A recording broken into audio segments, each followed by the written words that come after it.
and the armband thing. That's the only thing but it's incidental. And the gun control. That's the likely socialism. And the overall demure stature with distinct lack of jawline and general malfeasance, but no more comparison to the Halo 9. Here's my question for everyone out there today. Do you think that kids like David Hogg should be off limits? When is it okay to criticize them, and to what degree? What do you think? Genuinely, I would like to know. Okay, let me start this by saying I cannot even begin to imagine, so I wouldn't even pretend to, the trauma of a massacre like what occurred at the school, and very empathetic to anyone involved. Okay, I think everybody is. So let's get that off of the table, because okay, my grandfather died when I was in the 6th grade, closest relative of mine. That was really, really hard, period. Later, I was a dick when I poured grape juice into my friend's lunchbox. 2 separate issues, okay? Entirely separate. Victim, and then I was the bully. I think David Hogg is a bully. This is just my opinion. Here's why. Everyone has a right to an opinion, okay? Everyone has the right to voice an opinion. Of course you do, Mr. Hogg. But when you enter the public arena to voice it or specifically propose legislation, everyone has the right to criticize that opinion.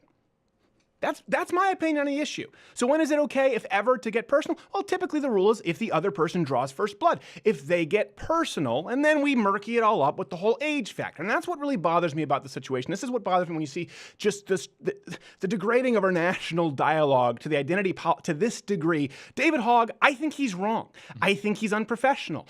I think on a personal level, he's on his way to being, if he isn't already, a bad human being. Here's why. They're pathetic fuckers that want to keep killing our children.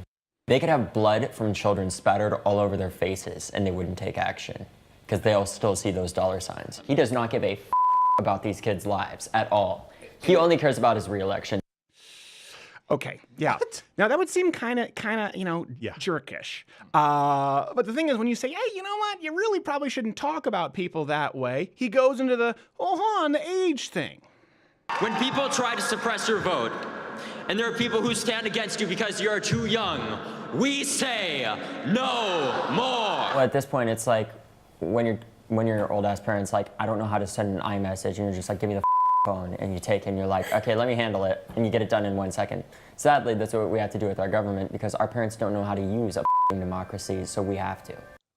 Now, that would be mildly off-putting in and of itself, if you didn't add on top of it the rampant hypocrisy. But what she does most of the time is she's like, oh, this leftist group is trying to take all your... She gets this really threatening tone about us that we don't have. We love we're people that just want everybody to come together as Americans and help us solve this issue. A mean tone? That's the pissant pot calling the kettle bitch. That's ridiculous. By the way, to those of you who are going, let's go after his sponsors. Go for it. Give it your best shot. What are you going to do? Demonetize us extra? Extra. He's just a 17-year-old Christopher Titus. I'm unhinged because you know why 32,000 Americans are dead, and that you're not unhinged about that is kind of upsetting. Of course you're upset, Mr. Titus. Now picture if I were to come back with a logical argument and you go, hold on, I'm 17. It's always, this is what really bothers me, is the left is using, obviously, this horrible tragedy to create a cybernetic victim superhuman who you cannot touch. Doesn't matter what he says, doesn't matter how much he insults people, doesn't matter how much he goes out and he takes pot shots, doesn't matter how personal he gets. If anyone responds, even critically, they want to say, how could you do that? Would somebody please think of the children? He's 6 months from being able to vote. Yeah.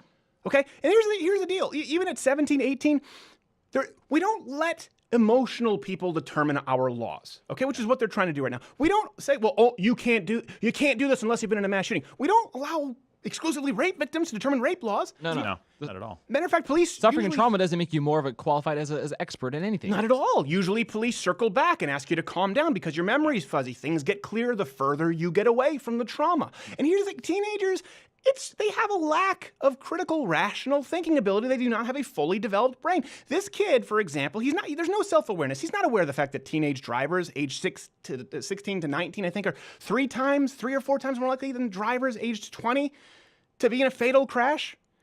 Okay, and that's why they can't get car insurance on a rental car without paying an exorbitant fee until you're 25. He's not self-aware to understand the record number of teenagers consuming Tide Pods. Yeah. He also lacks the self-awareness to know that doing this whole salute while wearing the armband kind of rubs people the wrong way.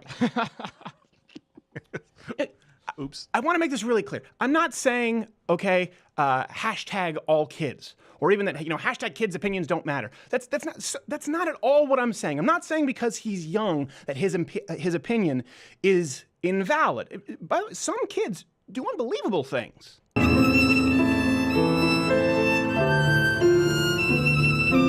And he's not even Asian. How is he so talented?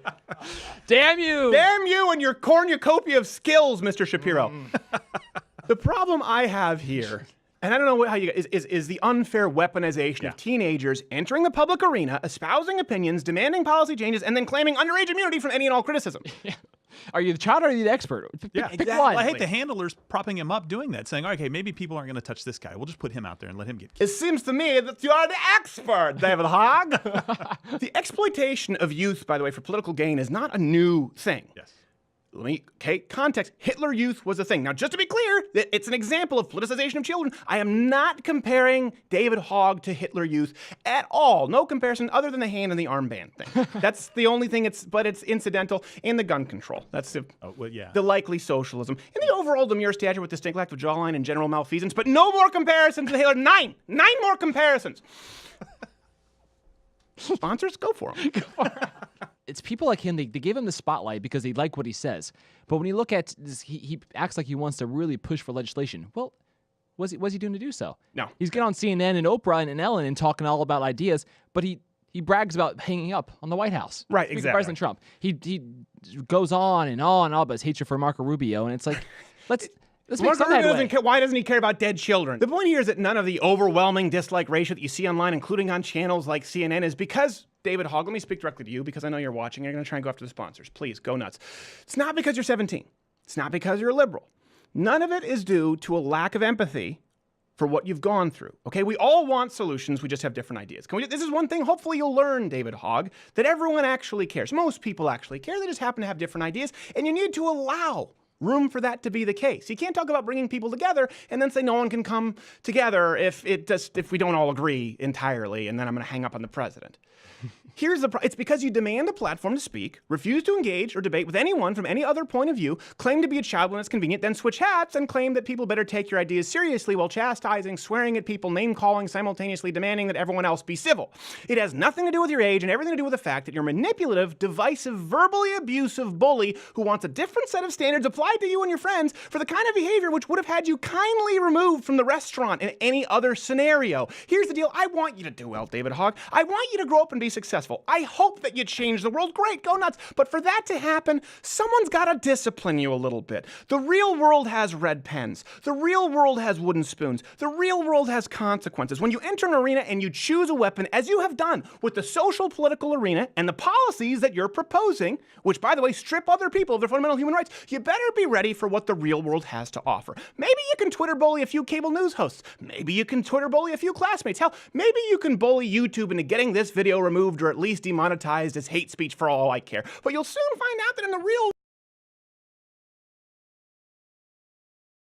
you can't bully all your potential wives or husbands. You can't bully all of your classmates and your work colleagues into agreeing with you. David Hogg, I'm trying to help you. Let me be clear. I'm trying to help you because pretty soon, and I mean within a matter of weeks, a matter of months at most, all of these media stars, all the starlets who've been using you, and they've been exploiting you, they're not going to be there. They're not going to be calling. Hell, they probably won't even be answering your own calls if some kid happens to bring an alarm clock and a suitcase to school or fly in a bubble. You'll be last week's news, and you'll be finding yourself looking around, wondering where all of your cool new friends are. They won't be there.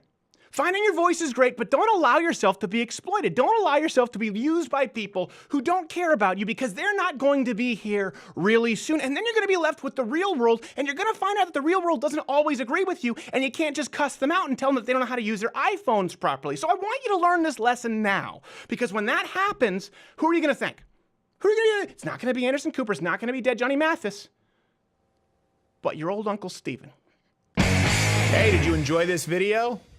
Here's the thing, you're here, this is the end of it, so we don't care because you already watched it. But if you really didn't like it and you want to justify it, leave a comment below telling us why you didn't like the video. And if you liked us, let us know.